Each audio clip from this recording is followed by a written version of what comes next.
And we are live. Welcome back to the WagerWise MMA podcast. We have UFC 323 this weekend, fresh off the back of a week off. Back with my boy Ryan. How you doing? I'm good, my man. How are you? I'm good. How did you enjoy the week off? Yeah, it was good. Was just watching my TV shows, getting some nice time off Yeah. from looking at fights and looking at fighters' Instagrams. But we're back in it. Did you watch anything good? Getting through Mad Men at the moment. Oh, nice. Yeah, good show. Yeah, it's very good. Yeah, I like that show. I saw your tweet actually about something about I've seen about 16 HR violations in about 2 episodes. Straight You up. you just literally can't. You wouldn't be able to get away with the shit that they got away with back then. Yeah, not even the tiny stuff. Like the tiny stuff they get away with, like back then. Yeah, Like now is just like fireable. yeah, 100%. Not even just fireable; it's like cancelable. Mm. It's crazy. But yeah, we're back. We got a banger card, and actually the last pay-per-view card for an indefinite amount of time, which feels weird to say. I'm not sure what the structure is going to look like in Australia. I don't know if you know. With the Paramount deal and everything, I heard it's staying for Australia, the pay-per-view, because of the deal of some broadcast deal with like Foxtel and KO and whatever we use over here. So I don't know if it's going to stay or not, but I mean, I can guarantee you for me, it won't be staying. I'll be using a VPN and I'll be American for the foreseeable future. But it's weird, man. The pay-per-view model's going away. I'm curious about it all because like, what does that mean for champions with pay-per-view points and things like that? I'm curious to see what that leads to in the sport. But yeah, I mean, it's a sad day when the pay-per-views go away. Maybe it's a good thing. We'll find out. But it's definitely a change to the status quo. Regardless, we've got UFC 323 this weekend, headlined by Dvalishvili taking on Yan, the rematch. It's a great card. It's a fucking great card to almost finish the year on. I'm excited. Let's go bottom to top. Smash this one out. Ready to go? Let's do it, my friend. Let's do it. All right. First fight off the rank, we have a featherweight scrap between Muhammad Naimov, 13-3, taking on Myron Santos, 17-1. Prices, we have Myron Santos minus 250. The comeback on Naimov plus 210. So yeah, Santos a decent favorite. I'll kick us off with this one. I've been pretty impressed with Myron Santos overall. I played Marshall against him, and I honestly thought that, I thought that Marshall probably won the fight. But regardless, I think it was like that near loss that sort of woke Santos up a bit at a good time as he took a step up in comp versus Sadiq. Like normally it takes a loss on a guy's career like that to really remind him where he is in the division and where he wants to go and whatnot.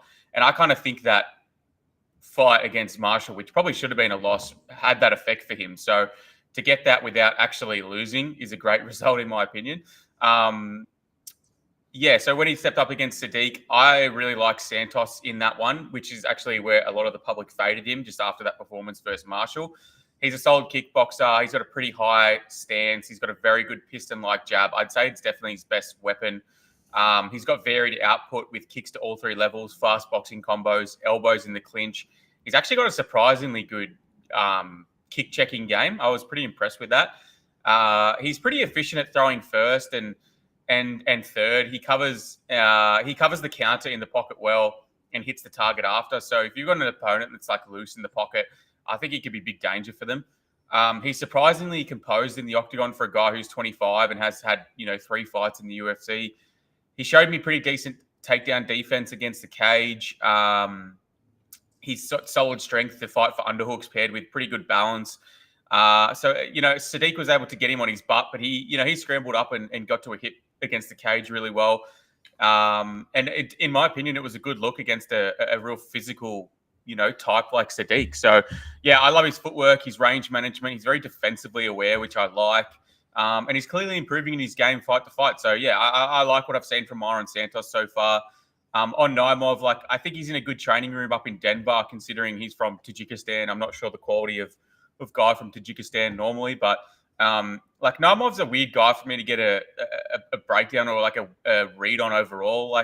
I think he's kind of good everywhere without being great anywhere. And Like he's relatively physical. He's explosive. He likes to throw spinning attacks, and generally wants to fight off the back foot. Like the fashion in which he fights, you would kind of think that he would have some more KOs than he does in the UFC. Like Eric Silva, that one doesn't count, obviously with the injury, but he can be held against the cage at times and get held. He got held down at times against Grad and Offley, but I have to highly doubt that. Obviously, the Santos wrestles here, so it's not going to be too much of an issue. I think if there's any grappling or wrestling in this fight from Naimov's side, I think both men are going to be happy enough to engage in a striking battle that looks like Naimov probably looking to fight on the outside and off the back foot, whereas Santos will sort of matador him moving forward and look to step back and counter and whatnot. I favour Santos's power. I think he's kind of live to just chip away at him. I sort of doubt that Naimov has wrestling success, and to me, it kind of feels like his only path to victory is like a wild KO in the pocket, which could happen. Like Marshall was able to hurt Santos there, so maybe that could happen. But other than that, it feels like kind of a step down for Santos and a favourable fight. I think the money line's pretty fair, but yeah, I'm not rushing to play this one. I'm just passing. Yeah, nice. I definitely favour Myron Santos in this fight as well. And he should get the win. Like, he's got the much higher ceiling, a lot of talent. You can tell he's built his style of striking around Jose Aldo, Anderson Silva, a bit of Alex Pereira in there. Yeah. But, I wouldn't pay his straight money line. Like, if I'm paying close to minus 300, like, I'd want to be backing someone with, like, a bit higher output and can turn up the aggression. I think you might as well play the straight decision or round 3 or decision line. Like, he just tends to fight a little passive sometimes and just wait, which can be frustrating because he's not separating himself a lot in fights. Like, he's not doing enough to be ahead, but as long as it's on the feet, he's very much winning. It's on the ground where he has looked exploitable in the past, but he definitely looked incredible against Sadiq Yusuff, which was a great bounce back from that Francis Marshall fight, which he should have lost. And here, I feel like he's fighting a step down from Sadiq. Definitely isn't a walkover. Like, Naimov is not. I feel he's just not on his level, but he is a go-getter. He's got physicality. He's tall for the division, has solid kicks, suffocating grappling pressure, and he does have sneaky power and unpredictable striking. And most importantly, he'll cheat his way to victory if he needs to. Yep. And we saw this in his fight with Nathaniel Wood. So yeah, I'm going to pick Santos here. Naimov will be leading the dance, which opens up opportunities for Santos to get his counters, but add in a bit of the grappling threat that he'll need to defend, as well as Naimov's physicality and size. And I'd definitely be a little sweaty if I paid the juice on Santos. So but I did happily pay the round 3 or decision line at minus 110. Yeah, I was going to see if you knew what that price was. I like that. Like, I'm looking at TKO, it's plus 285. I think decision straight up is plus 125. And I do probably think there is a chance that he does, wear on Naimov and finish him late as well. So, I mean, you're getting Santos round 3 is plus 1,000. It's obviously way more juice than minus 110, but I feel like decision's probably the most likely outcome. So you cover both of them there. I like that as well.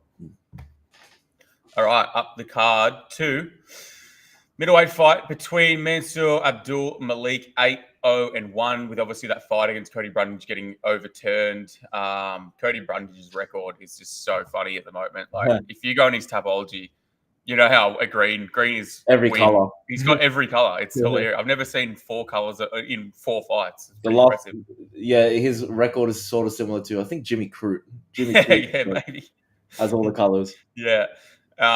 Taking on Antonio Trocoli, 12-5. Obviously, Mackenzie Dern's X, whatever the fuck. Okay, prices. We have Mansour minus 1,200, Trocoli plus 750. Ryan, does the poker player do something, or does Mansour fix his fights again and go long?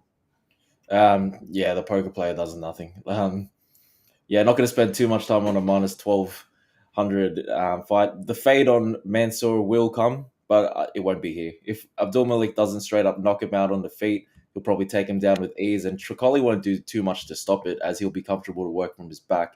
Maybe try jump the ghillie or something as he's getting taken down, and while he's on his back, trying to play the jiu-jitsu game, but Mansour will just probably pound his head through the canvas. So, yeah, I think the line is justified. Yeah, I'm with you. Let's not spend too much time here. Like, It's likely that Chocolate goes 0-3 in the UFC, he gets cut. He should stick to poker. I do think Abdul is is a bit of a suspect in terms of fight outcomes. He's very suspicious. That the over 1.5s get huge prices. Let me just have a quick look to see what it's priced at in this one, just so we're all on the same page here. Over 1.5 is plus 175 here. Let's just see what it looks like through 7.5 minutes, because I think he might toy with Chocolate for a bit, maybe wrestle him, and then as soon as that 7.5 minute mark goes, I think he might go hard, but we'll see. I'm not rushing to play anything unders overs here, and no outcome would really surprise me, but gun to my head, I'd say Chocolate just knocks him out, to be honest. So let's keep it moving, eh? Let's do it. All right, up the card two. Pretty interesting fight here, in my opinion. Light heavyweight, we've got the debut of Iwo Baranowski, 6-0, fresh off Contender Series, taking on Ibo Aslan, 14-3. Prices, we've got an Iwo versus Ibo. Iwo minus 190 and Ibo Aslan plus 165. You can go first on this one again, given that last one was nothing. Yeah, no worries. This is not a fight I'm particularly passionate about. Aslan has proven to be a flake at UFC level, and Baranowski is the undefeated newcomer with a minus 200 price tag, who has less than 1/3 of the experience and has never seen a second round in his professional career. But Baranowski is very good, though. We saw it in his upset win in Contender Series against Muhammad Ali. But still bizarre saying that. No. But I think I do need to see more if I'm going to pay minus 200 on him. Even if it's against Aslan, who Aslan burned me badly when I backed him against Kudalaba when they fought, and then in his next fight had a staring contest with Billy Alicano and lost the decision. So I am going to predict Baranowski to get the win here, even if Aslan comes into the fight competing how he did before the Alicano fight. His head still stays in the center. He's stiff as a board at times. His punches are wide, and he typically relies on his toughness too much. And Baranowski has dynamite in his hands and a very good ground game. And we saw Aslan wilt to Kudalaba when they fought. So, yeah, the pick is Baranowski. If this somehow gets to round 2, it might play out a little funny. And if the numbers for over 1.5 rounds and fight to start round 2 or 3 are tasty enough, I may just bite. But, yeah, Baranowski to win. Yeah, I'll start with Ibo Aslan. I kind of always thought he was a bit of a can, to be honest. I don't think he's particularly good or gifted anywhere. I guess he's relatively athletic and he can crack if you want to engage in a brawl. But honestly, overall, he's pretty low volume, and I feel like his only big upside is a bar brawl and has to be early. Defensively, he's pretty worrying. His lead hand is extremely low. He relies on slipping outside or pull countering punches, which can work at times, but it's very dangerous. And with a guy of his skill level, he probably should have a tighter and safer defensive guard, in my opinion. I think his kicks are fine, but not overly threatening. He's a much more effective fighter with his style when he's the advancing party. If he's going backwards in this fight, I think there's a huge chance he loses. He looks so timid versus Alicana. He barely went forward, and when he did, it was one explosive, 2 to 3 punch average punch combo, and then kind of back to sparring on the outside. What's also worrying is the fact that he got outstruck for lengths against Turkali. That's a huge red flag for me. I don't think he has amazing takedown defense or grappling. They both can be taken advantage of. I think he can definitely be broken late. I think he's low IQ, and I think he's got a pretty low level overall, in my opinion. Onto Ibo Baranowski. I think he's undersized for the division. I think that's pretty obvious. Long term, that's a worry, but short term versus low level comp, it's not as important. Unfortunately, it probably does mean he has a ceiling, some sort of ceiling in the division. We're not sure where that is yet, but size does play a large part. He clearly has big power in his hands. He's hurt and dropped every single opponent. I think his hand speed can catch people off guard, and I believe he does have a speed advantage in this fight. I weirdly was impressed with his takedown and passing ability versus, I think it's pronounced Takura on the regionals. Obviously it's low level competition, but he showed me that he has process on the ground, and it's actually decent, sort of considering where he's from. Poland's not recognized as some wrestling grappling nation, but he does have a judo background, and he showed me that when he gets you against the cage and can sort of lock his hands, he's got a really good throw and trip game. look, the overall worry is low level of competition. The fact we still haven't really seen him fight late, that is a concern. But look, this is not a spot I generally rush towards, i.e. contender series on debut at Juice. But I kind of think it's inevitable that Iwo KOs Ebo here. Whether it's on the feet or he pushes forward, forces his judo game to get the fight to the ground. I think his process and his ability to hold top position and sort of just smash will overpower Ebo, who has shown that he's got quit in his game. I'm cautious playing the price outright due to the factors above, but I kind of think Iwo via TKO at anywhere above plus money is a really good look. That was my read a week and a half ago when prices weren't out. We do have a price now. It looks like Iwo TKOs plus 110. I like that. It's above what I wanted to get. Nice. So I'm going to have a little nibble on that, and that'll do me for this fight. Yeah, nice. Good number there. Yeah. All right, up the card. 2. Weird old fight. This is a weird old fight. We've got Edson Barboza, 24-13, taking on Jalen Turner, 14-9. Obviously, Edson coming off the loss to Jakar Close, where he just did not look good. Jalen Turner coming out of retirement. Prices, we've got Jalen Turner minus 300, huge price, and Edson plus 250.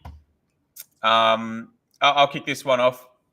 I really am surprised I live in a dimension where Barboza was outstruck in his last fight via close, but here we are. Kind of shows you how far Barboza has unfortunately declined. I think you just know what you're going to get from Edson at this point in his career. Like, his fighting style really hasn't changed besides the natural, loss of explosiveness in his offense, but his output and his style really hasn't changed an awful lot. I still think his boxing defense is an issue. If you've got a long straight jab, you can really flick it and keep him, away. Like Giga and Lerone were able to use that very, very well because he doesn't really parry. He doesn't slip a whole lot. He kind of just ate a lot of those jabs, which I didn't like to see. He doesn't have the durability to be able to take some of those boxing shots anymore. So he does get hurt and wobbled plenty in his fights. I still think he has an elite kicking and checking game for the most part. And he weirdly manages to push through adversity at times. I don't know how Lerone didn't finish him at points. I guess that's sort of Lerone's career in a nutshell, generally dragging guys to decisions. But Sadiq almost killed him a few times and still couldn't get him out of there. So I don't know, just not great optics all around. On to Turner, you could not ask for a more athletically gifted fighter for the most part in terms of tools than Jalen. He's huge for the division. He's long as fuck. He fights out of southpaw, which makes him incredibly awkward and sort of unique, in the training room. Whenever I used to fight at southpaw, I used to fucking hate it because it was just different. And he's got great speed in his striking and solid power. And he also has pretty decent sub game in terms of taking advantage of certain subs if he gets there, particularly on the neck. So, with that comes hard weight cuts, obviously. And to me, there's clearly a mental block there, whether that's just a quitting mentality or just not having that dog in him. He's coming out of retirement at a young age. It's again red flag and typically doesn't go well. I do have to question his ground game a little. Getting triangled from top in the manner he did versus Bahamondes is an awful look. That's WMMA sort of shit. And the Moicano fight is sort of hard to know where to place that. The fact that he was able to hold him down so easily was a worry, but Moicano is very, very good on top. So I kind of weigh it less so. I would say Jalen's best asset is probably his 1-2, particularly that straight left down the pipe. And this is something that Barboza has struggled with. So he's probably going to have success there. Honestly, this is just a weird fight all around. Red flags left, right, and center for both guys. I think you have to favor Turner early purely off the boxing and range differential. I just see those straight shots landing on Barboza so cleanly. But, you can't deny that Turner after round 1 is a bit of an anomaly. And I realistically can't really see him looking minus 270 or, minus 300 now after that. So if Barboza somehow is able to take these shots, start chipping away at the legs and sort of start working him, I don't think it's the worst look to get in live. I do lean Jalen round 1 pretty heavily, but is it worth trusting him at a big price tag? Not for me. I think it's probably Turner round 1 KO or Barboza, late or decision. So yeah, I think one of the prices have to be wrong to me. Either Turner can't be minus 300 or under 1.5 can't be minus 110. I think one of those prices has to be wrong, because if Turner's looking minus 300, he finishes in round one very easily. So I don't have any bets on this fight just yet. I'm going to wait to see what some of those prices end up at. But yeah, what's your read on this one? Yeah, look, if this somehow gets deep into the fight and Barboza has gotten juice to the gills, which is a possibility, Yeah. this fight could play out a little funny. Like, Turner has historically shown to have a bit of quit in him when the going gets tough. He's shown questionable in-fight decision making, and he's someone who retired a few months ago at age 30 in the heat of the moment after he lost the fight, and now has just changed his mind. The thing is, if this is similar to the Barboza we got in his last two fights, and Jalen Turner returns healthy and not too regressed, I think he should get the finish like pretty early. Like, Turner is nearly 10 years younger, he's way bigger, he's in his physical prime. It's hard to pick against him when, like, even though Barboza is an absolute G, like he's fought the who's who of the lightweight and featherweight division, but yeah, And Drakkar close. and the card close. But yeah, Father Time has definitely caught up with him because he's getting bonked and bonked by Drakkar Close. I'm sure he still has all the weapons and athleticism we've seen from him like his entire career. I don't doubt if he somehow lands a spinning kick or flying knee, he can put Turner to sleep. But I do find that unlikely given the matchup. He's now moved back up to lightweight in his last fight after a 5-year stint down at featherweight, and yeah, he looked shit. Like, his cardio didn't look great. He was still very tough though. His power and explosiveness didn't translate as well, and he just seemed hittable as ever. And he was just giving a lot of big reactions sometimes. So yeah, I can see Turner clipping Barboza with like a short hook, like after like landing that 1-2, or maybe like a short hook as Barboza is like exiting range with his hands low, or maybe at the end of a combo as they're both throwing, like, which leads to a finishing sequence. Like, typically, once Turner has you hurt, other than the Moicano fight, once Turner has you hurt, he can end it there with his ground and pound or lock in a sub, which yeah, a sub might be an interesting angle to look at. It's rare to put out Barboza with one shot. Like, he's usually like dropped and then kind of trying to fight for his life there. Yeah. So if he's scrambling, I could see Turner landing some ground and pound, and he could put him out there. But it is possible Turner goes for a sub as well. I personally played Turner KO at +110 and round one at +175, just for little like units. Yeah, I agree with both of those. Do you agree with me in that, like, -110 feels like kind of a gift on the under 1.5? Yeah, I did. I'm really confused, but like, I mean, I guess we'll find out on fight day why that was set like that. But I feel like one of those prices has to be wrong. Yeah, because Turner, he's not going to finish you in round. He's not going to finish him in like late round 2 or like. I don't think so. Definitely not round 3. So you played Turner round 1? Yeah, Turner KO at +110, and then a separate like one for round 1 just to cover if he goes for the sub. Yeah, gotcha. Yeah. Yeah, I'm looking at that too. Like, I'm looking, just looking now. Turner wins round 1 by KO is +275 or +290. I was hoping to get like over +200 on just the round 1 line, so it's a little bit shallow, but I do think it's probably the likely outcome. So we'll see where we end up on fight day. But yeah, I like all those bets you're on as well. All right, up the card to another interesting one. This one buried on the early prelims, but I think this has the potential to be a really fun fight. Marvin Vettori, 19-9-1. Is he called the Italian Stallion? Is that? Or if I just imagine the Italian Dream? The Italian Dream, yeah. I like the Stallion better. The Italian Stallion. Taking on Bruno Ferreira, 14-2 prices. We have. Looks like Vittori's come down a little bit. It's more or less a pick 'em. It's like Vittori's slight favorite, -115. Bruno Ferreira, -105. There's been some teetering all week. Like, this graph is psycho. It's a lot of up and down. How do you feel about this one? Yeah, I'm pretty divided on this. On one hand, Vettori, he's on a 3-fight losing streak.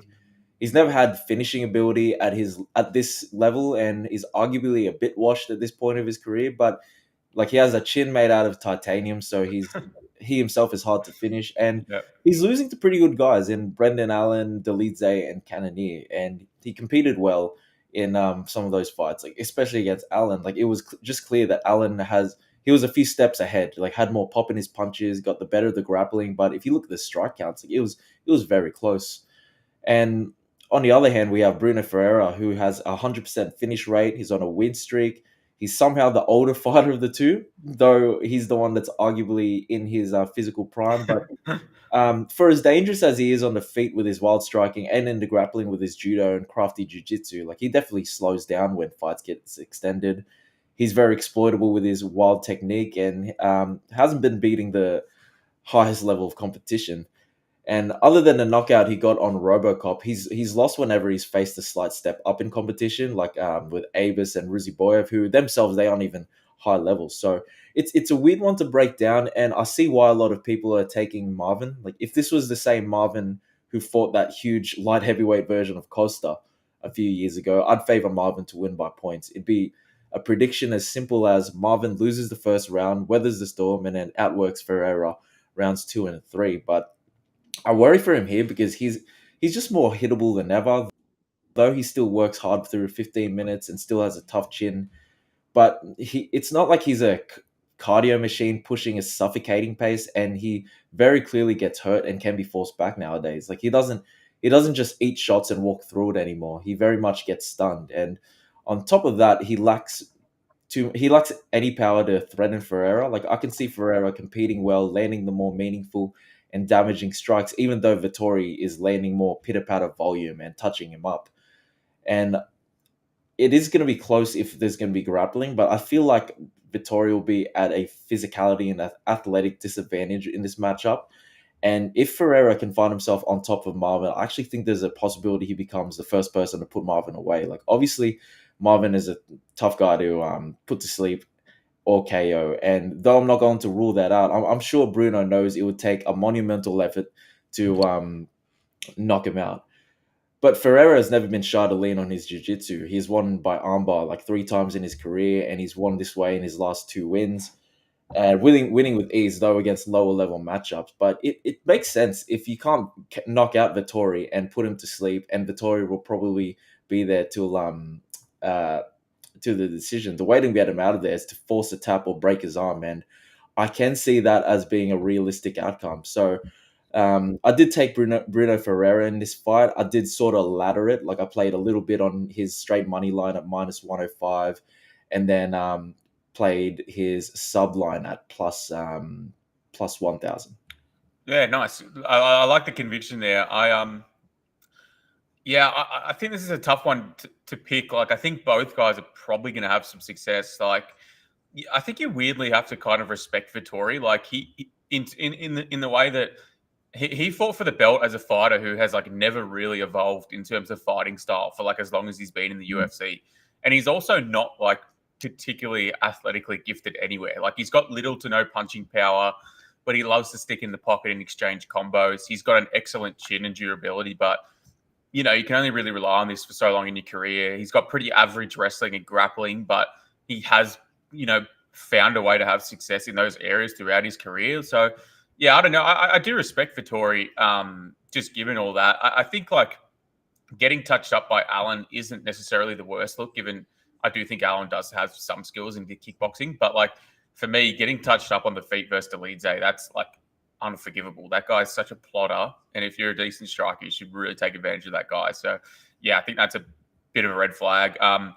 On to Ferreira, like, I never really was majorly high on this guy, and honestly, I kind of expected his run to be pretty bad in the UFC, but I would say he's gone pretty well in the UFC with like what limited skill set he does have. He's clearly like a pretty fast starter and extremely dangerous in round one. Big power in the hands, can capitalize on some opportunistic submissions.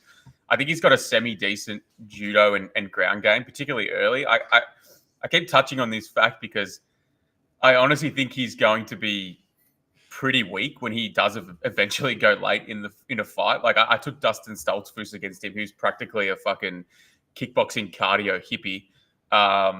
And I did think the tide was like starting to turn massively to really take advantage of Bruno's gas tank, but he somehow found a way to get that very, very late finish in round one to honestly save that fight, because I think he would have fell off a cliff in that one there and lost it potentially. So he explodes into range, So I like the way he explodes into rage. I don't love. I really do think anyone who can sort of compete or negate the ground game and fight well on the outside with like some decent durability to take shots probably gives him some issues consistently. And I think like Ruzi Boyev and Abus both kind of fit that profile, and they've showed that. So like overall in this one, I tend to think Bruno doesn't sub Vittori. Like I know you like him by sub, but Vittori has long been a guy who doesn't really get finished, obviously to the knockout. But I think he's also a pretty fucking good grappler.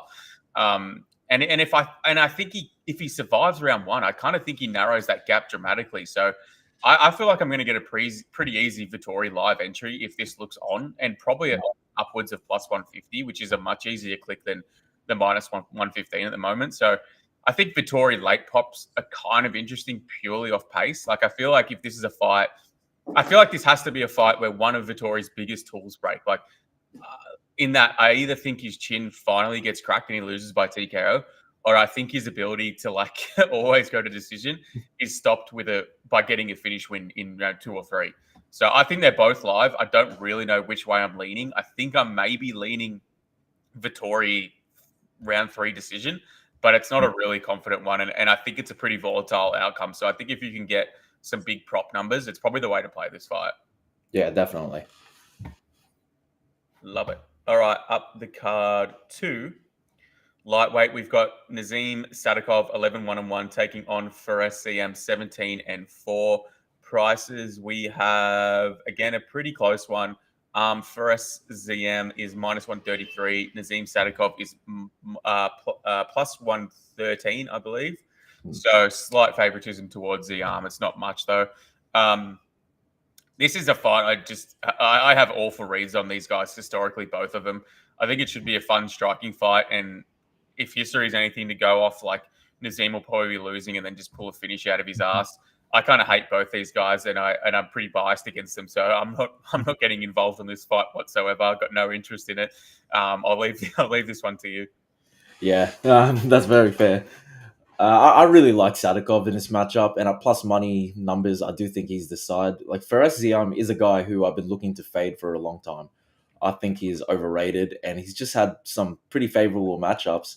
And I truly believe the perfect opportunity was with Cowie Fernandez, where I did have 2 units on him at plus 250 before it got cancelled. Yep. And yeah, I remember it. First off, Sadikov barely has any clean wins. Yep, like he got rocked early by Moda, was teed up on. He rallied back and got the TKO in an absolute war.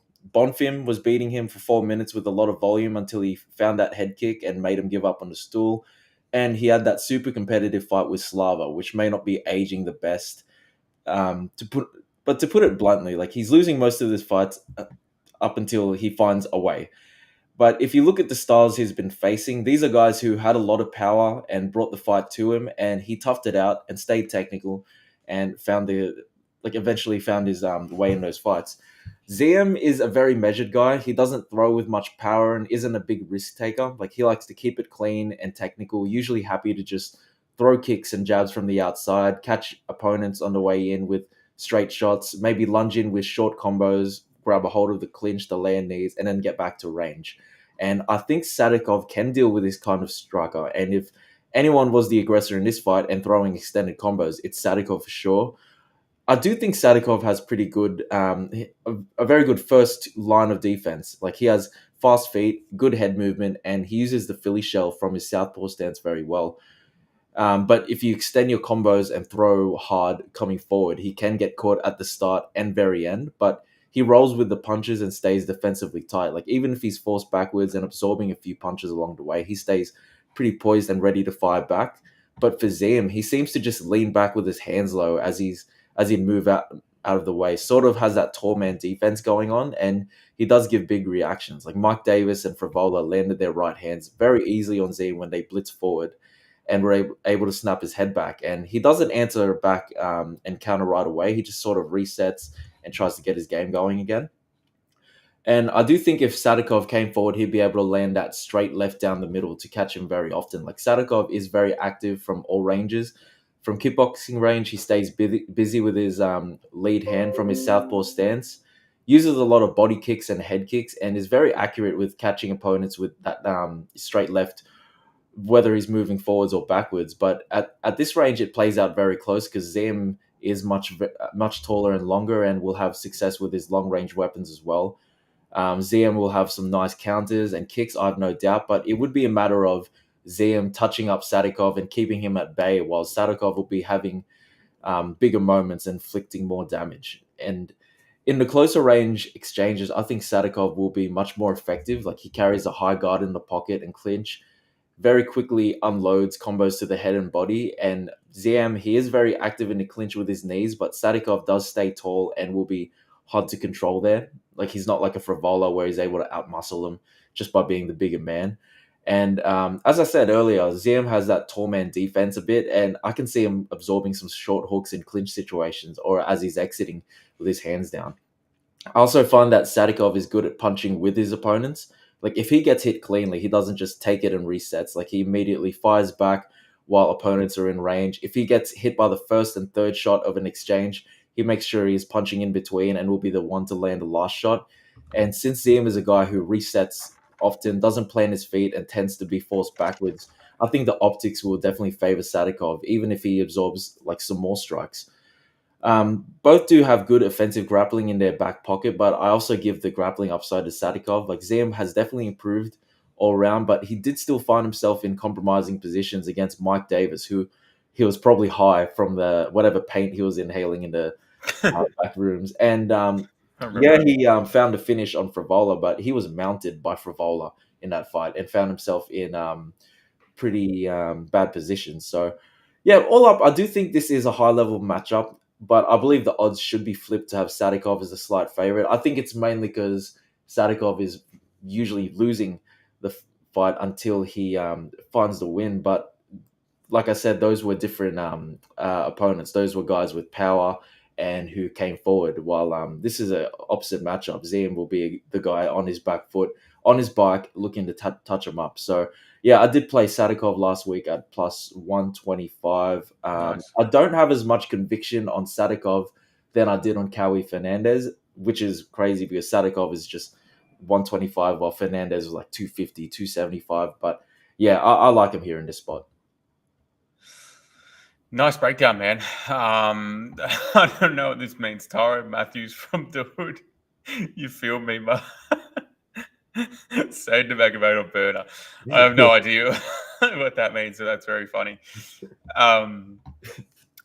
Yeah, I mean, you beat the price on Nazim. I think you've done as much as you can. I just hope whoever wins out of these guys gets a ranked opponent. Let them step up let them get a step up in competition and see where they're really at. Because I'm sick of seeing them around this low level knocking bums like Frivola out. So let's keep it moving up the card. To women's flyweight, we have Macy Barber 14-2 taking on Karini Silva 19-5. Prices, we have Macy Barber minus 190. The comeback on Karini Silva plus 165. Who do you think wins this one? Look, both of these girls have burned me in the past, both backing and fading them. And like, they've both won fights they should have lost.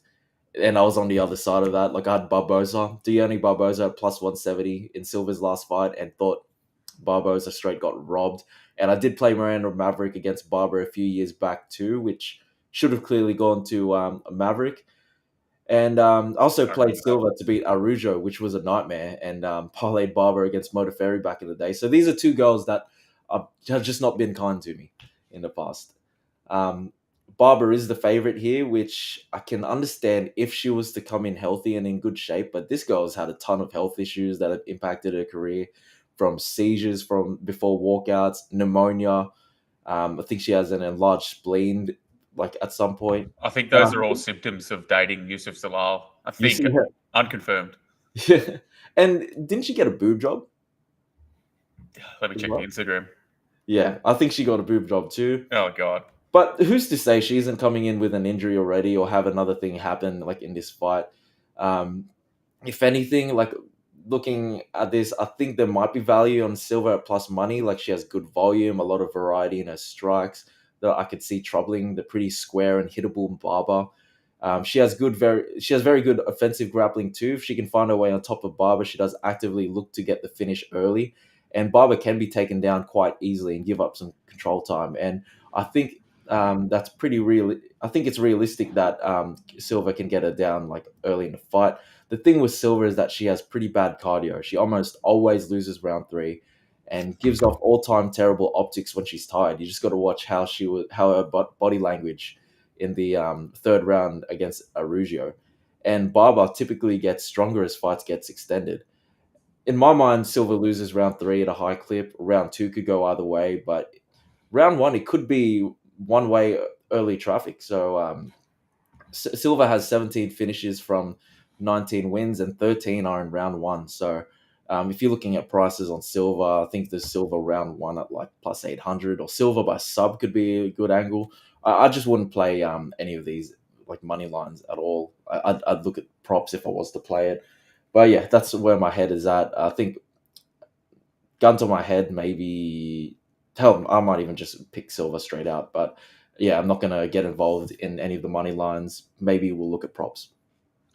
Yeah, I'm in kind of the same boat. It's like, where, how do you know what version of Barbie you're going to get? We just haven't seen it for long. We haven't seen it for so long, and then there's just so many issues that pop up between fights. It's like, if I knew we were getting the best version of Barbie here, I'd probably be relatively confident on her, just given that like she's probably a pretty tough stylistic matchup for Silva typically, in that she's like pretty hard to submit. She's like relatively physical and strong. Like she's a big, thick woman who's going to be very tough to take down, and she's hard to submit. And she also gets very strong late in fights. So all she has to do really is survive 5 minutes, 2 Imanari rolls, 1 knee bar, and then she's got huge upside to just dominate her in round 2 and round 3, in my opinion. So but we don't know what version of her we're going to get. So it makes it very, very tough to be involved. Like, I think Barber late props are probably the way to play this fight. I mean, even Silva round 1, like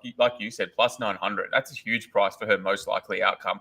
If she's going to win that, it's going to be in round 1, in my opinion. And then you get Barber round 2 plus like upwards of plus 1100. Barber round 3 upwards of plus 1400.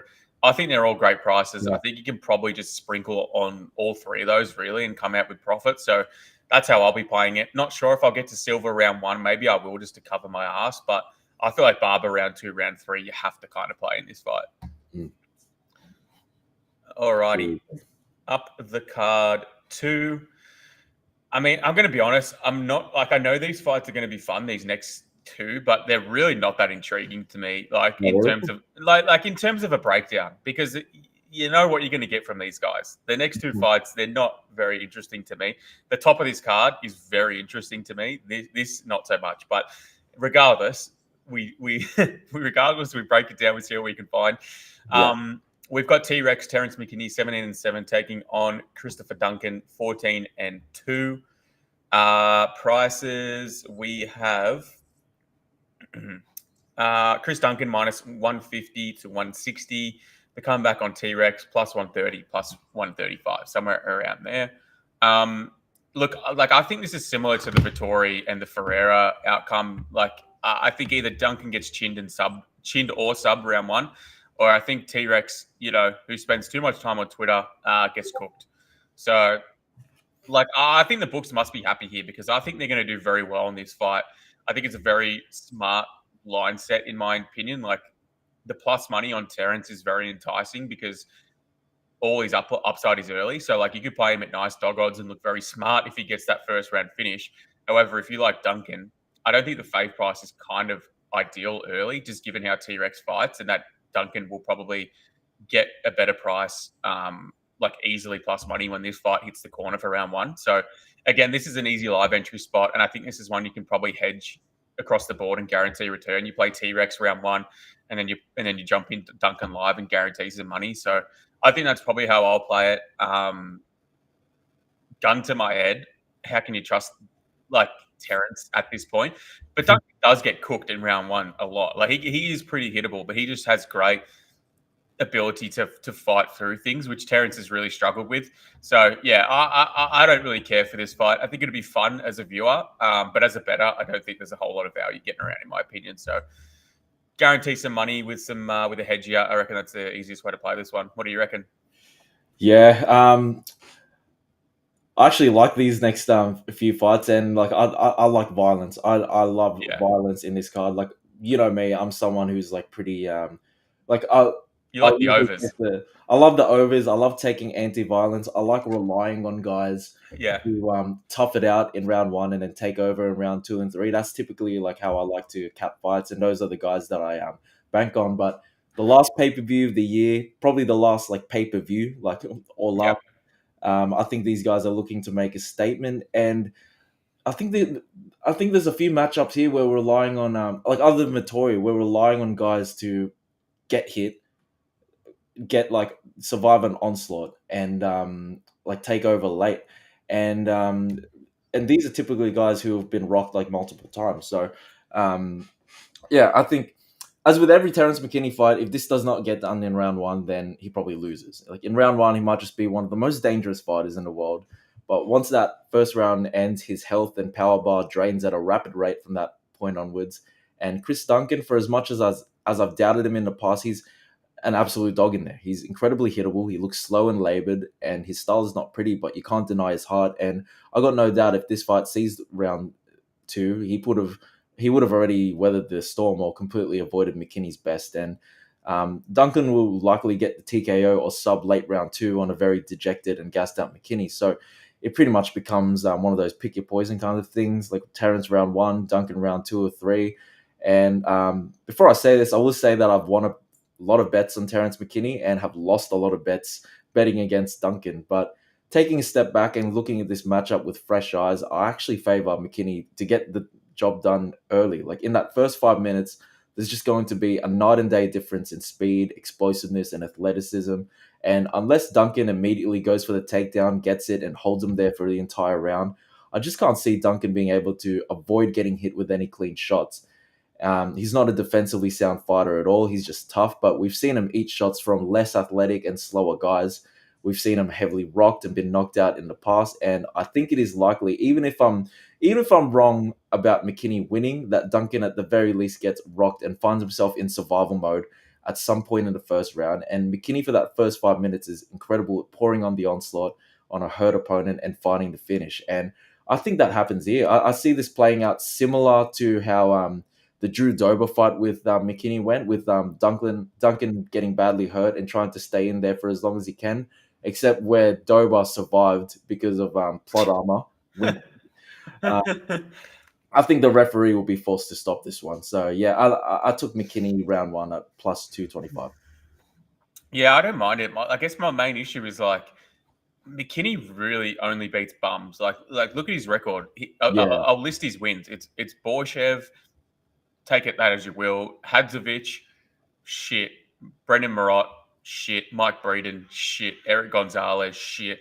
And then he's got Faris Siem and Matt Favola. So like, I don't know. They're bad names, and I kind of think Chris Duncan's better than them. Like, how do you think a fight? I know MMA math doesn't really work out a lot of the time, but like, how do you think McKinney would go against Rombetsky and Vucenic? um, I think I think he beats one of them. But I think he beats Vucenic, but maybe Rombeski he will struggle with. Yeah, I don't know. I want to trust T-Rex, and I guess you don't have to trust him too much. You're getting dog money on it, but yeah, I mean, he definitely could finish him early. Duncan is just so hittable early. We'll see. I think it'll be a fun fight regardless of what way it goes. So let's see what happens on fight night. What was he on in that video? Remember the video where he had to get fucking resuscitated and he was like going off his head? Oh, to McKinney like years Yeah, ago. yeah. I'm pretty sure he was on a lot of acid. Imagine if they could just give that to him in the corner, like a Greg Hardy inhaler. Like just give him that in the corner of round one, and then he just like somehow has round two ability. All right, up to energy. yeah, legit. Up to effectively a copy and paste fight of the last one, just with a Mexican instead of an African American. But we've got Grant Dawson 23-2 taking on Manuel Torres 16-3. Prices, we have Grant Dawson minus 220. The comeback on Manuel Torres plus 185. once again, I refuse to bet Grant Dawson fights. I have an awful read on this guy. I hate him, to be quite honest. And I do get blinded by my hatred for his style in terms of fighting and just overall as a career. I've got no interest in this fight. I hope Torres chins him early, to be quite honest. I hope Manuel comes in and just absolutely chins him. But I refuse to bet on this guy's fights. I'm way too biased and I can acknowledge it. So what do you think about this one? Give the people an unbiased read. I too am very biased. But like I said in the breakdown before, I love violence in this card, and this was a very easy click for me. Yeah. I went with Manuel Torres. Look, Grant Dawson is a grapple or bust kind of guy. When he gets his grappling going and his opponents struggle to handle the onslaught, then he really pulls away in fights and often gets the win very dominantly. And his run in the UFC has been pretty impressive. But I don't think 40-year-old Diego Ferreira, Rafa Garcia, Jiu-Jitsu nerd Joe Solecki, or Damir Ismagulov bring both the physicality and danger of Manuel Torres. And Manuel Torres, he's a flawed fighter. Like, we saw him get exposed with his striking against Ignacio Bahamondes, but luckily here, like, Dawson doesn't bring a threat there at all. It will be the grappling he will need to answer. And though Torres was subbed twice early in his career, I think right now he has improved leaps and bounds with his grappling. And I do think he has the physicality and strength to neutralize Dawson's early takedowns. Torres has shown very good takedown defense from open and is very strong against defense.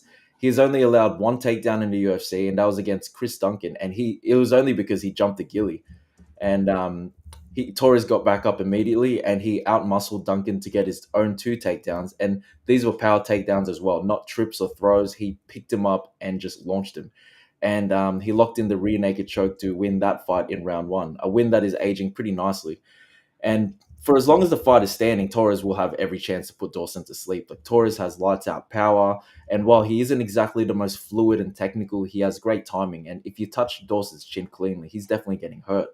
I'm not a massive stats guy by any means, but Dawson's striking defense rate at 44% is a concerning number, seeing that he has been rocked so many times, both in the UFC and regionals. Both of his professional losses are by knockout, and he got put away by Bobby Green from a jab in under a minute. He was even getting touched up by Diego Ferreira way too easily in the boxing range in round 2 of the last fight. It's just clear to see when you watch him on the feet, he's not comfortable or defensively responsible, especially in the pocket. From kickboxing range, he's good at maintaining range and getting kicks and jabs out there to just keep you off. And he does throw pretty sharp and fast, but in close, he doesn't carry his hands high, and he's very susceptible in to 1-2s and short hooks. And one guy who has a dangerous 1-2 is Manuel Torres, and he's often able to really hurt guys if he connects cleanly. That's how he got the finishing sequence against Drew Dober. And I could honestly see the same thing happening, dropping Dawson with a shot that he doesn't see coming, whether it's a short hook or a 1-2, and then Dawson shooting a desperation takedown for the legs, and then having Torres hammer fist his way to victory, or getting a club and sub or something. He's just also creative in the short range with his spinning attacks, elbows and knees too. That can pretty much put people to sleep. I forgot who it was that he put to sleep with that step-in knee, but that's just brutal. And though Torres punches a little loopy and wide, he's very good at sneaking through the guard and connecting to the chin. Sure, Dawson could show up and be prepared to shoot for the crotch and hold for 15 minutes. But all up, I do believe Torres has good enough takedown defense and clinch work to at least stuff several early attempts throughout and keep it standing for a good amount of time to give himself multiple chances. And he just needs the one chance, in my opinion. I don't think Dawson is good enough to avoid absorbing damage for an entire fight, even if he does have a lot of success early. In my opinion, he'll be live to get put out at any moment, whether in round 1 or round 3. And I just don't think he's the type of fighter to absorb near fight-ending damage and be able to rally back just like Chris Duncan. Chris Duncan's the opposite. He's someone who can take that early damage and rally back, take over at the end. I just don't think Dawson's that same breed. If he gets hit with a big shot, I just see him crumbling, especially if he's early. And Torres' finishing instincts are elite, and he will not allow Dawson to get off the hook if he's badly hurt and stumbling around. So yeah, I played Manuel Torres at plus 180. Very nice. Plus, yeah, it sounds like a good price, all things considered. Look, I'll give a compliment before I bash him, but Grant Dawson, very, very good back takes. Like he is very good at getting the back, and regardless of whether he just sits there or does whatever he does in the back, he is very good at getting that back. I'm just remembering. Do you remember how nasty that step in elbow was from Torres to Nick Motta? Yeah, Nick Monda's the guy. Yeah, that Bro, was if he lands that to Dawson's head, he might kill Dawson. Like, Dawson got knocked out by a fucking jab from Bobby Green at 40. If Torres hits that step-in elbow, he could legit kill Dawson in there. yeah. I think if Torres throws an elbow with that power and Dawson is blocking it, like if he That would blocks still the knock him impact, out. I reckon that'll still buzz him. Yeah, I would agree with that. His power is insane. That step, the way he steps in with power, if Dawson doesn't get out of the way of that, he is in huge trouble for sure. Absolutely. And I'm hoping that's what happens. Yeah. All right, up the card, main card time. Light heavyweight scrap between Jan Błachowicz, 29-11-1, taking on Bogdan Guskov, 18-3. I've got a bit more conviction on these next 5 fights, so I'm very keen to get into these ones. Błachowicz price -130, Bogdan Guskov +110. I'm actually pretty sure we are on opposite sides here, so I'm pretty curious to see where we land here. But I feel pretty good on the Jan side here, to be honest. Like, I get the Guskov. I kind of get the area of Guskov interest in this fight, given he has good power. He's the younger, probably more athletic guy at this point. But to me, like, quality of competition is not even close. Like, Jan is coming off 2 close losses to Pereira and Ulberg, who are the champ and the potential champ. And before that, he had that razor close fight with Ankalaev. Like, in my opinion, Jan hasn't fought a fighter as low level as Guskov's competition since probably 2018 in Jimmy Manawa, if you remember that name. I remember that, Jimmy. And of course, like, MMA math doesn't always add up, but to me, like, Guskov's only really upside in this fight is an early KO, and regardless of age, like, Jan just really hasn't lost any durability, in my opinion. And even if he has, he's so defensively safe and aware that I feel fine with him. And as well as that, he's survived fine versus way better strikers with way more power. So if this is a kickboxing fight, I think Jan is going to absolutely destroy Guskov's legs with kicks, like, pretty badly, in my opinion. Volkan was able to butcher Guskov's legs with like 3 kicks, and he's a boxer. So that's a worry for me if you're on the Guskov side in that one. In this one, also, Guskov is just way worse defensively. Like, yeah, he has more power in his hands, but I think Jan could KO Guskov as well. So, as well as favoring Jan, should the fight be extended. So I also think Jan has potential wrestling upside. Like, obviously, he needs to be careful of the guillotine, but I think if he needs to, he could win minutes down there. And regardless of if Jan's 43 or not, I feel like he still is fighting like a decent fighter. So I got on Jan at -135 for 1.25 units. I think if you give him anything less than 60% in this fight, I find that wild. I kind of find it hard. Like, I sort of thought, fuck, maybe I'll hold off and get some. There might be some buyback on Guskov, but I'm not sure there will be. So I was just pretty happy to jump in. I'm looking at Jan TKO also at +375. I think if this is extended late on the feet, I think he's got huge chance of hurting him head and body, kicks especially, destroying those legs and just taking over. So as long as he can survive Guskov's 5 minutes early, I think Jan has huge upside in this fight.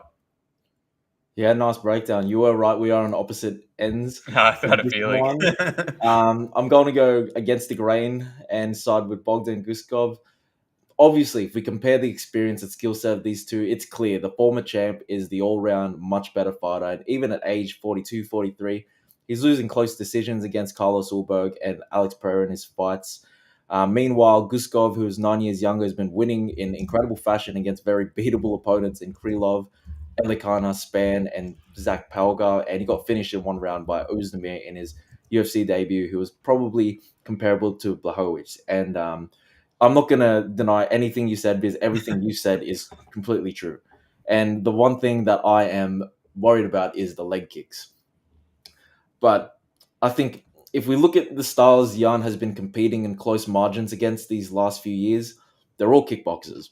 Ulberg, Pereira, Ankalaev, Rakic, Adesanya, Dominic Reyes. These are guys who are much, much better fighters than Guskov, of course. Doesn't need to be said, but they fight long. They use a lot of kicks, and I do believe Yan has accustomed himself to dealing with this style pretty well.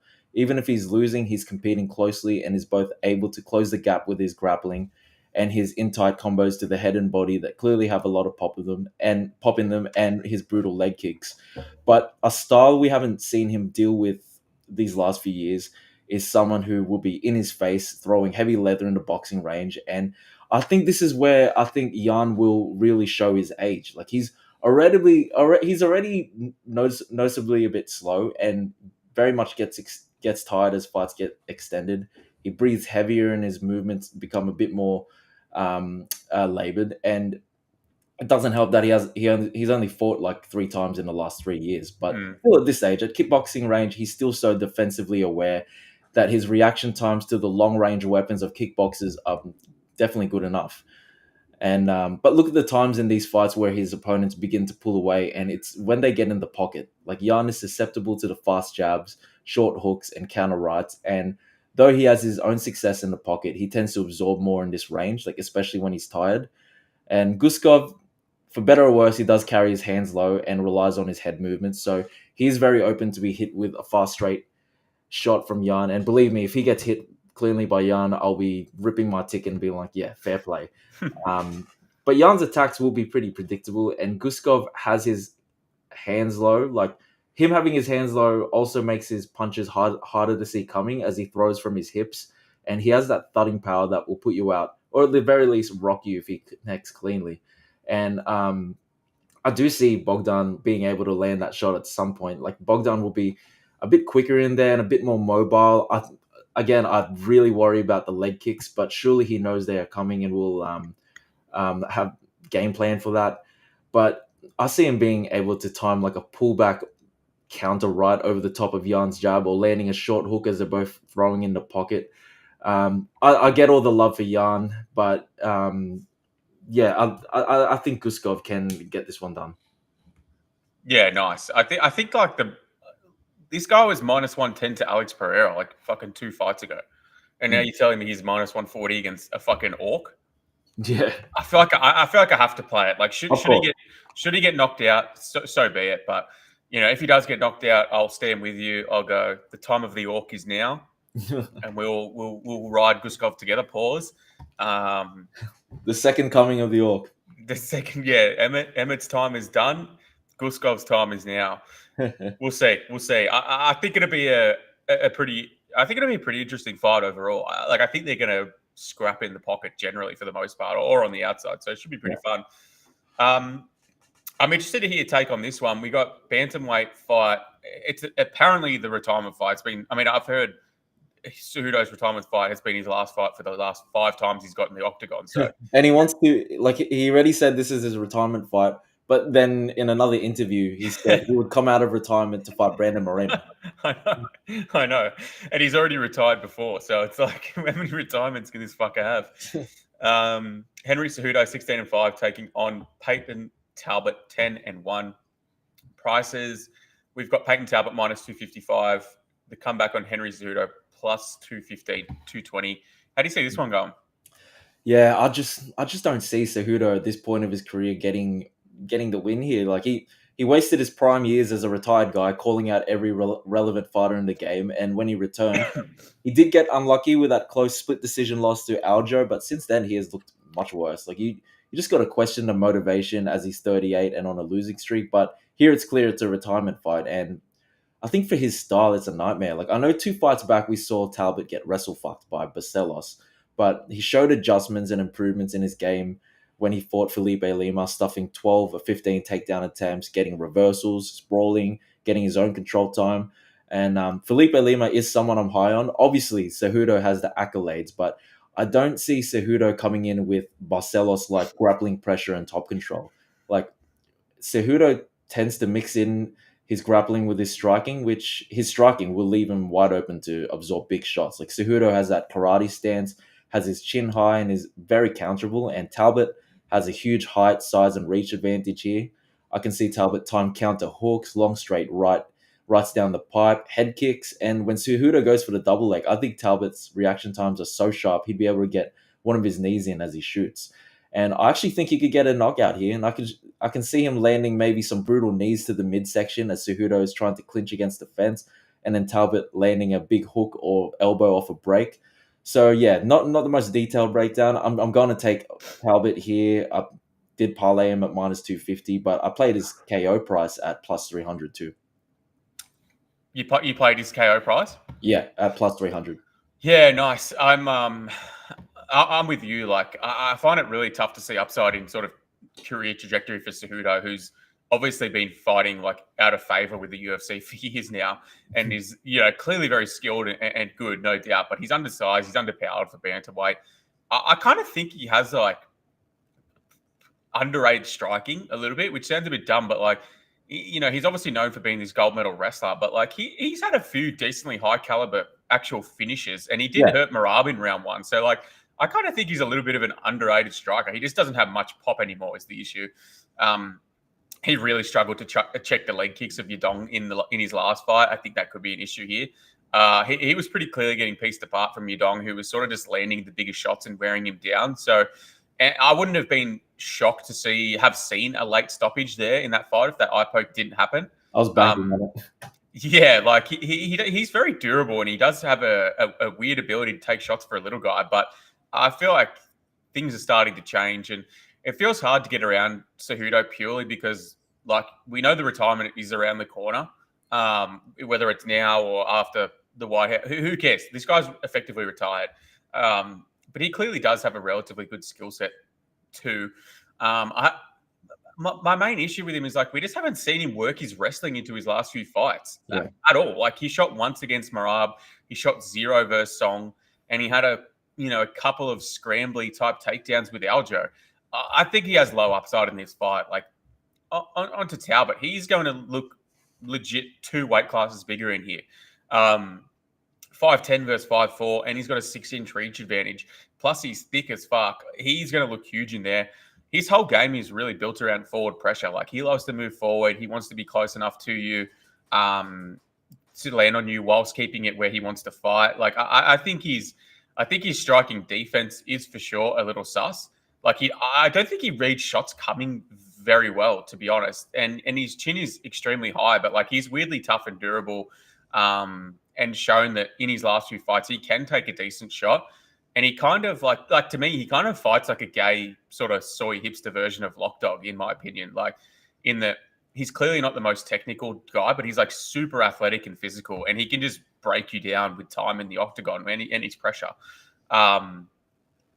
He had more fundamental wrestling success against Lima than I expected. And for me, in my opinion, I think Lima is a great fight to come back against after getting, dominated like he did versus Barcelos in that particular area.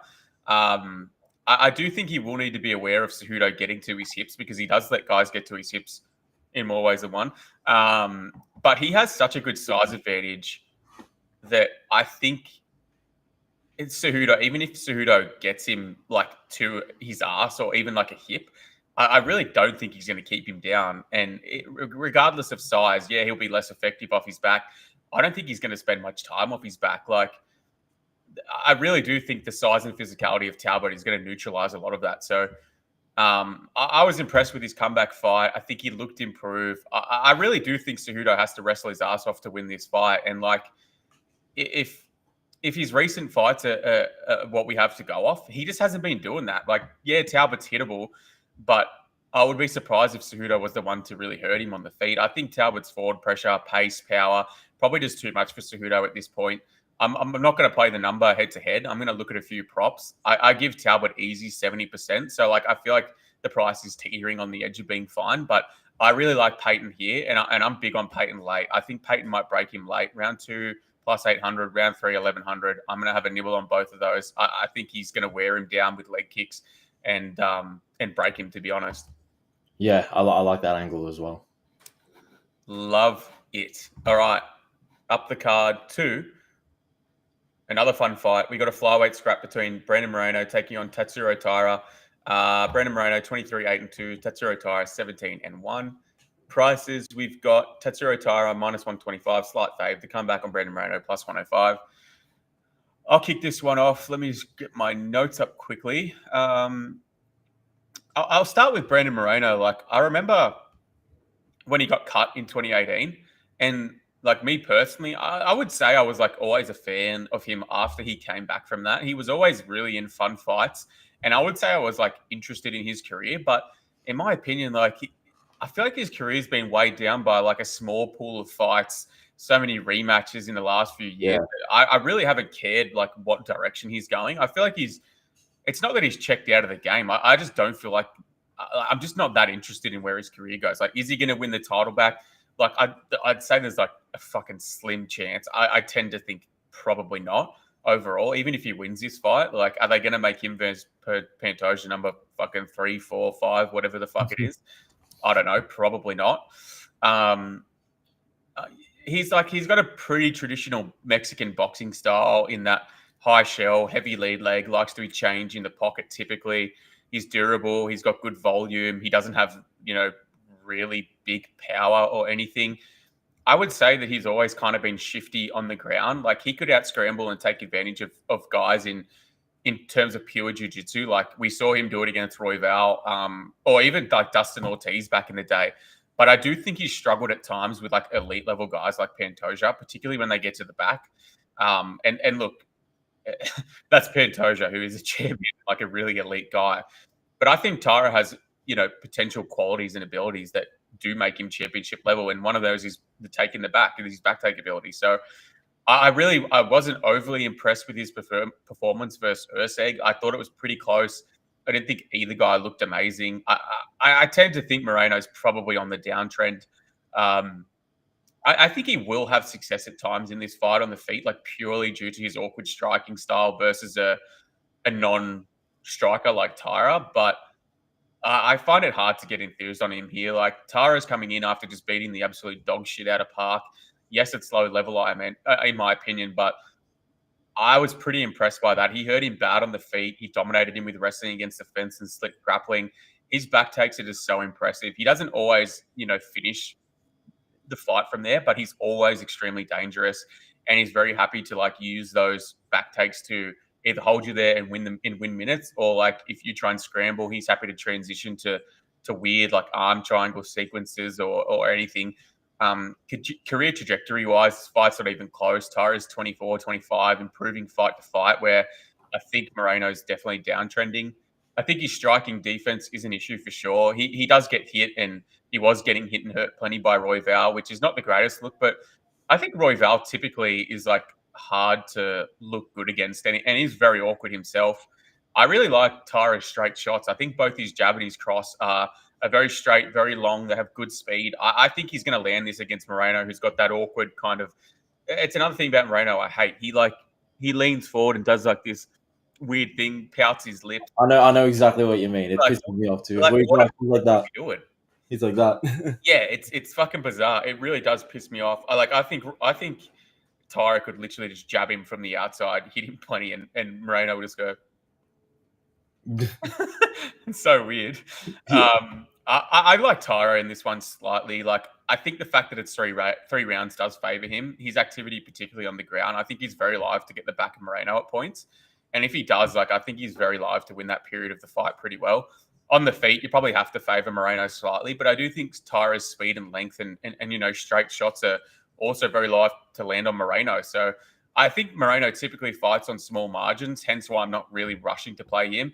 I think the UFC is angling for to build another Pantoja opponent, and I think Taira's grappling would probably be a pretty fun battle with Pantoja in the future. I'm pretty happy to be on the Taira side here, and I think he probably wins the decision. Yeah, if this was a 5-rounder, I'd probably be more inclined to back Moreno. Maybe like he's fought the who's who of the division and he's fought nothing but grueling 5-rounders for the last few years, only losing to the champions. But since it's 3 rounds, I personally can't go past Taira. Moreno's only 31, but in terms of fight years, he's way up there. And I'm not sure whether it's him or his camp or overall game planning, but I feel like he became such a complete mixed martial artist at the height of his reign, and he's looked like a shell of himself like recently. Like, he's still very good, of course, and still getting good wins, but it's like he traded away his dynamic striking and volume for just trying to get people out of there one shot and at times be mindlessly aggressive. Like against Royval, he threw. I know Royval's a hard guy to look good against, but he really just tried to throw that overhand right over and over and over again. And in the fights after, which were winning efforts to Albazi and Urseg, like there were times he still looked like he was overextending, swinging for the fences, and he was getting hit a little too easily, especially from Urseg, but from like pitter patter volume from Urseg. It's as if he's like disregarding what's coming back at him completely. But yeah, at least for him, Albazi and Urseg were low level threats to his style. Taira, he's a highly talented guy, elite grappling, improving stand up. May not have the best takedowns, but he's so good at finding his way to the back. He only has that one blemish on his record, which was the close loss to Royval in his first 5 rounder. And to be honest, I think it's just what he needed to round out his game. And though in that fight he showed that he can be worn down and his cardio didn't exactly hold up, he showed so much toughness, heart, and tenacity there. And since he's developing at a rapid rate, putting in good work and working on his overall game, he's going to be such a threat moving forward, especially if he improves his cardio and game planning. And in his return, he made easy work of HSB, catching him with some slick punches and then finding the finish in round 2.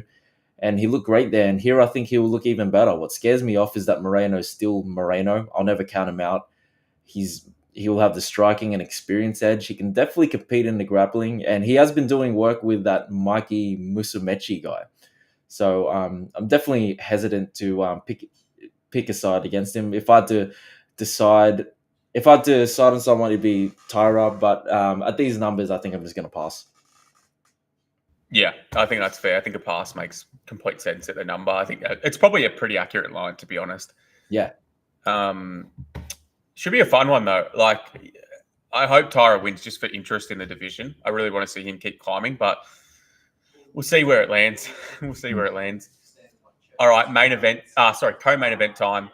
Flyweight title fight. We've got Alexandre Pantoja, 30-5, taking on Josh Van, 15-2.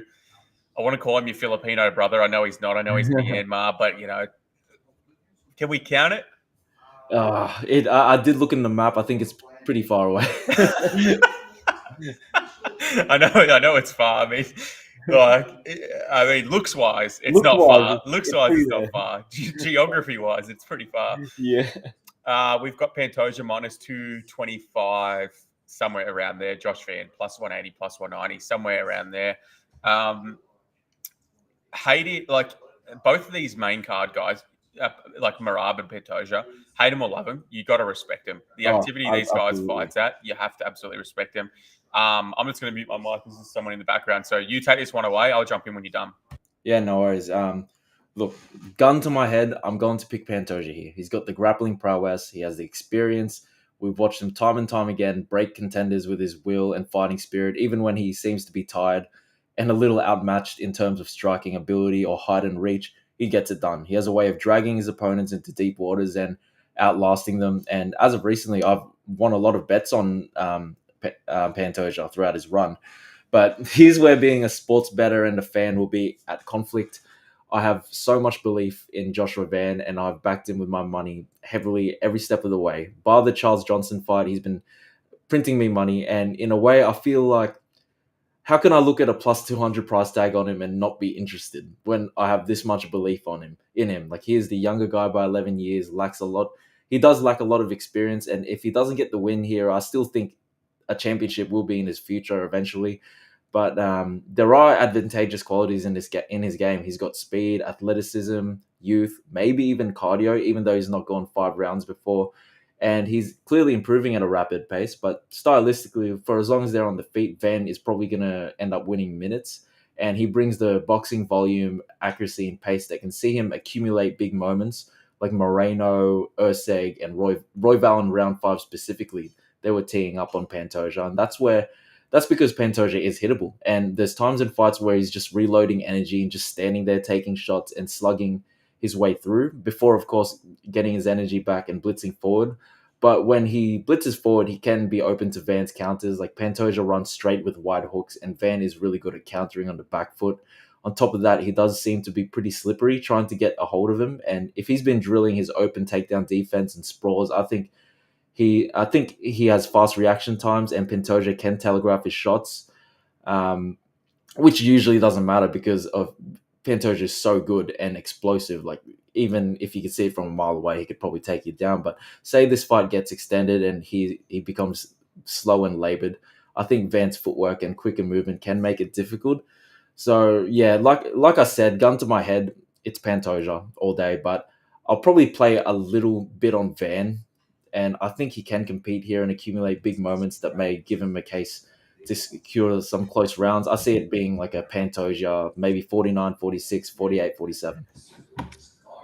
Yeah, I like your breakdown. Honestly, I'll be surprised if this goes to decision. I really will. I think this is one of the easier clicks for me on this entire card is like an unders play, and how much how risky you want to get with that unders is up to you. But there are some huge prices getting around for two guys who, one, get down bad like quickly. They get involved quickly and they don't stop. Both of these guys in different ways. Obviously, Pantoja more of the relentless grappling type, whereas Van is the relentless striking type. Striker versus grappler. This is a spot I always look to exploit, and typically it is pretty profitable historically. So on Pantoja, like, I didn't forget because I'm not a huge Kai Kara France guy, but I sort of forgot how badly he fucking beat the brakes off Kai Kara France, to be honest. Like, yeah, he kind of does look to slow down typically in even round twos sometimes,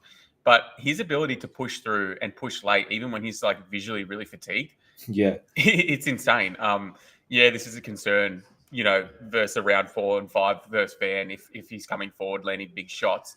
I don't think it's one, a great look for the judges, and two, he's got a potential to get finished, but it's a slight concern for me. I think he loves to explode into range. This is Pantoja with blitz style attacks to get you retreating, and then he'll just instantly shoot with pace. Like, he'll throw 3, 4, 5 punch combos, shoot against with pace, run you into the wall, run you into the cage, take you down.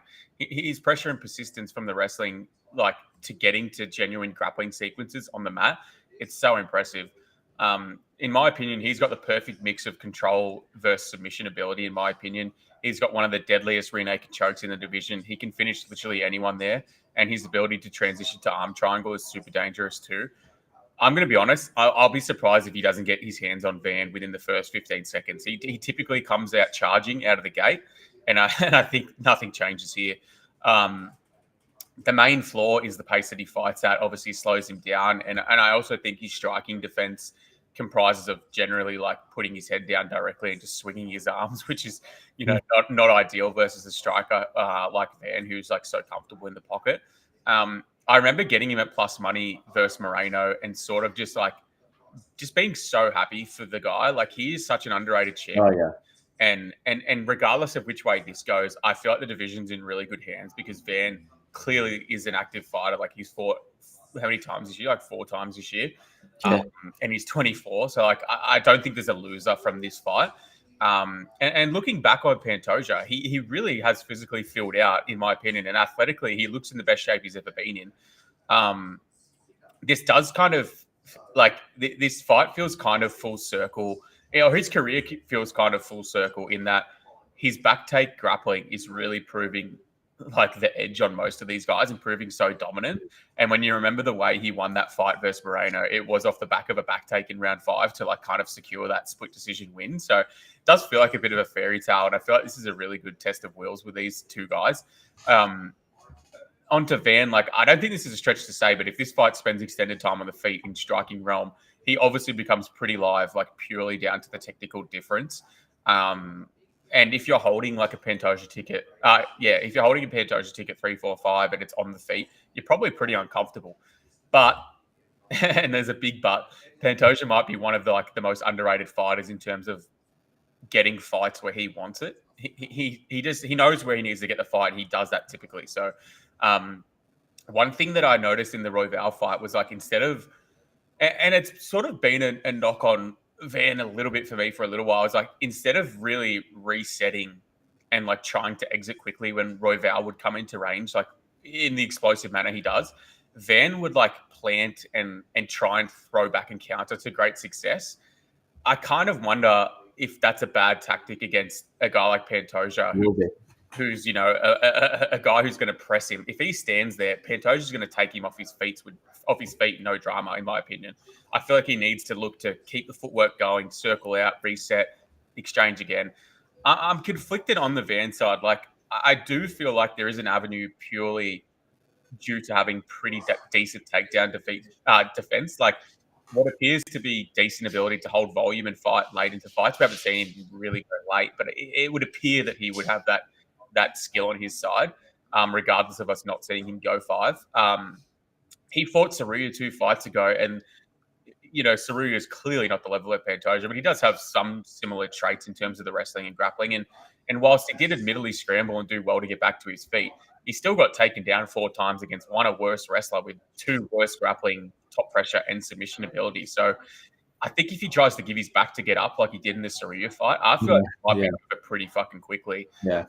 For me, I feel like he needs to, instead of like focus on, he needs to focus on stuffing takedowns and get to space rather than like trying to re-wrestle, which I'm worried about. I'm hearing interviews where he's talking about, I want to test my ground game. Fucking bad idea, man. Bad idea. Just stuff the takedowns, reset, get to space. If he doesn't, he's going to give Pantoja more opportunity to grapple with the re-wrestle. So I think that's a bad idea. Look, I do think there is a path to victory for Van, but for me, this feels like a prove-it spot for him, and that kind of price is baked into the line.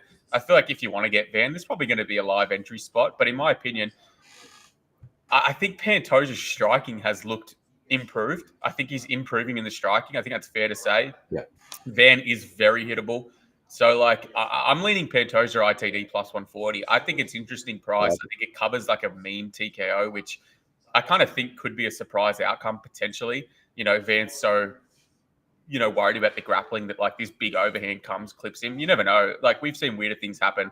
I really, really like under 2.5 rounds plus 180. I think this covers both sides, and I think it covers the most likely outcome, which is Pantoja submission. Honestly, round 1 and round 2. So I love under 2.5 rounds plus 180. I'm going to be all over that. Yeah, love that, mate. About the interviews, I saw the interviews from Van like during the week too, and I was like, "What the hell is this guy saying?" But then I remember he's like 24. I know he's saying some crazy shit in these interviews. He said something like, "I don't even have a game plan." I'm like, what the hell is that? I think that's him being like a 24-year-old being like, "Oh, you know what? I can mess with him."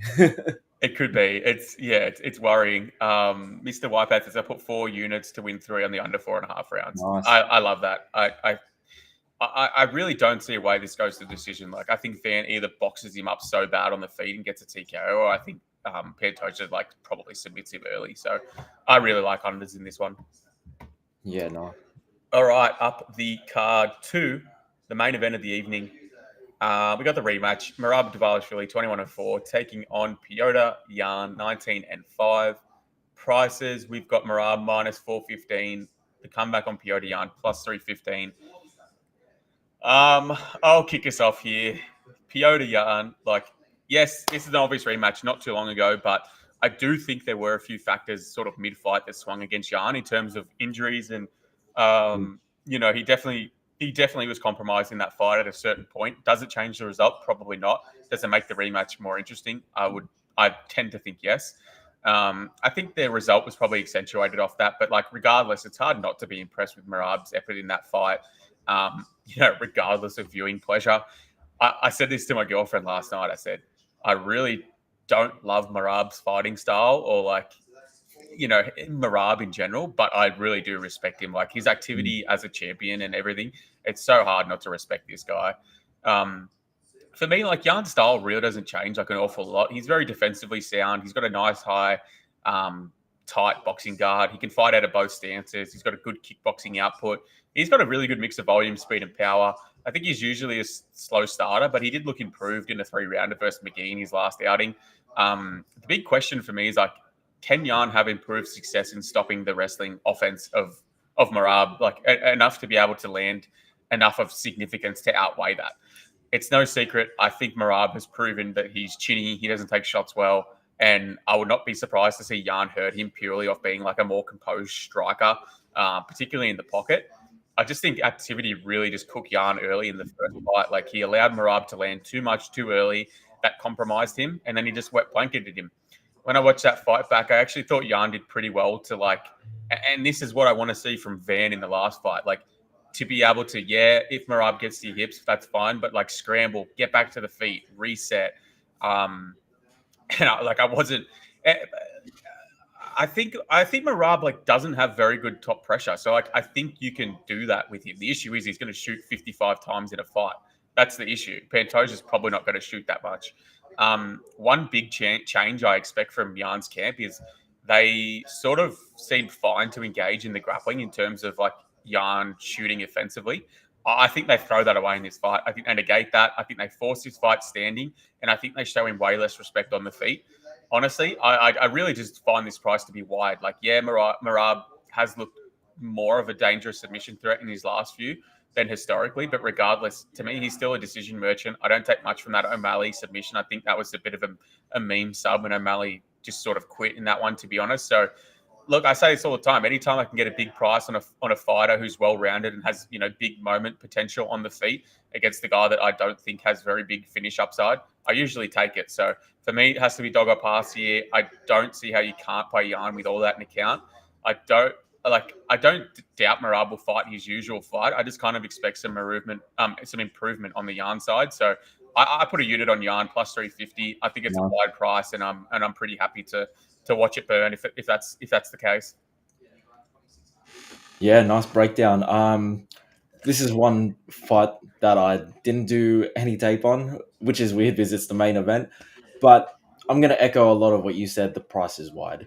You're looking at the first fight, and I remember sitting there watching and be like, you know what? Like Jan is doing very well. It's just that the grappling pressure was just a lot. Like I'm pretty sure Merab shot like 50 literally 50 takedowns. Yeah, it was, yeah. And Jan like allowed maybe 10 or 11. Like a lot of it was just Merab wearing on him to the point where Jan was just like he was just worn down and couldn't get any like meaningful offense going, and that opened the door for Merab to get some like solid strikes. If you remember in that fight too, I think it was in round 2. Yan checked a kick from Merab like really badly. Like you could hear it. Like it was like a loud thunk.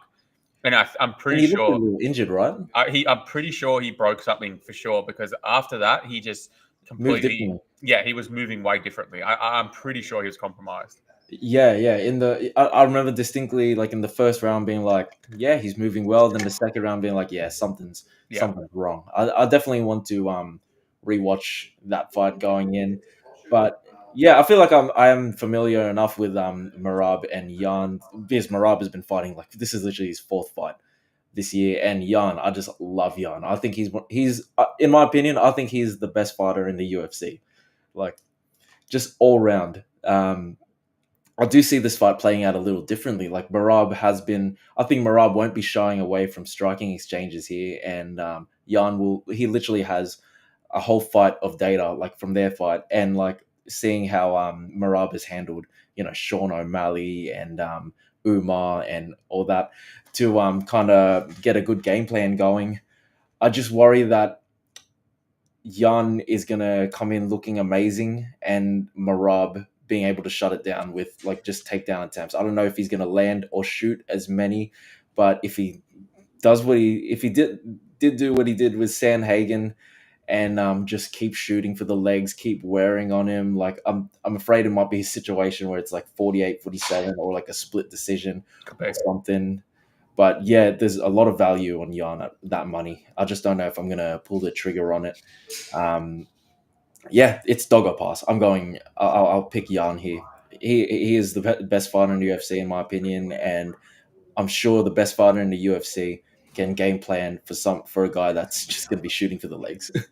I also think there's I think there's a chance that Yan could finish him. To be honest, I think it's probably his best path to victory. I think he has to clip Merab and take advantage and get him out of there. And I think it could happen. Merab's been clipped so many times. Like I think someone will eventually get him. I just don't know when that someone will be. Hopefully, it's Petr It Yan. was nearly Marlon Moraes. Nearly what? I still can't believe he survived that, to be honest. But anyway, Yeah. Again, I feel like this is a win-win fight for the fans. Like, if Merab loses, then Yan will be a good champion, which he's already been. And if Yan loses again, then Merab will keep his insane streak going. So both of these title fights, I feel, a win-win for the fans, to be honest. So that is UFC 323. Bit of a longer one, I would say, slightly, but not too much. A lot of good fights in this one. I'm very keen for this one. Let's quickly go bottom to top. Final picks, predictions. If you want to throw any bets out that you got, feel free, and then we'll get the hell out of here. Okay. Muhammad Naimov, Myron Santos. Myron Santos, I took him round 3 with this decision. Yeah, I like Myron Santos, and I like that bet as well. Mansour Abdul Malik, Antonio Trocoli. Abdul Malik. Yeah, hope Abdul Malik sends this bloke to the Bahamas playing poker. Iwo Baranowski, Ibo Aslan. Baranowski. Yeah, I think Iwo wins, and I think he finishes him by TKO. Edson Barboza, Jalen Turner. Jalen Turner. Yeah, it's a fucking red flag fight all over. I think most likely outcome's Turner round 1, to be honest, but we'll see. Marvin Vittori, Bruno Ferreira. Bruno Ferreira for me. I'm taking Vittori. I'm taking late, I think, but it's not a confident one. It's a pretty volatile fight, in my opinion. Nazim Sadikov, Fares Ziam. Sadikov. Double KO? No, I'll go Sadikov as well. Macy Barber, Karine Silva. Karine Silva. I like Barber late. I think I like Barber late props. Terrence McKinney, Chris Duncan. Terrence McKinney. Oh, it's such an ugly one. Yeah, I'll go Terrence McKinney with you. Grant Dawson, Manuel Torres. Hope Manuel Torres gets him. Jan Błachowicz, Bogdan Guskov. The time of the Orc. The time of the Orc. I like that. I'm going Jan money line. Henry Cejudo, Payton Talbott. Payton Talbott. Me too, particularly late. Brendan Moreno, Tatsuro Taira. Taira. Yep, Taira for me as well. Alexandre Pantoja, Josh Van. Pantoja. Yeah, Pantoja. I think he gets it done early. And Merab Dvalishvili, Petr Yan. Petr Yan money line for me too. Okay, that wraps us up for UFC 323. Thank you as always for watching. If you're watching live, if you're watching on the YouTube stream after, thank you very much. We've got one more card for the year. We've got Royval versus Cape next week.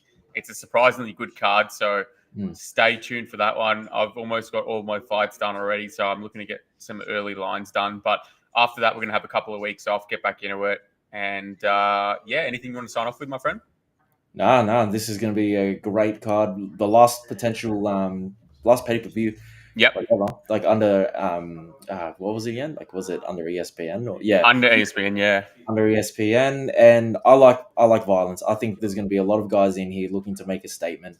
And I think there's a lot of fights where if they were to win, there's huge implications for them in the division. So I love violence in this card. Yep, I think a few people are going to be gunning for some Christmas presents, in my opinion, as well.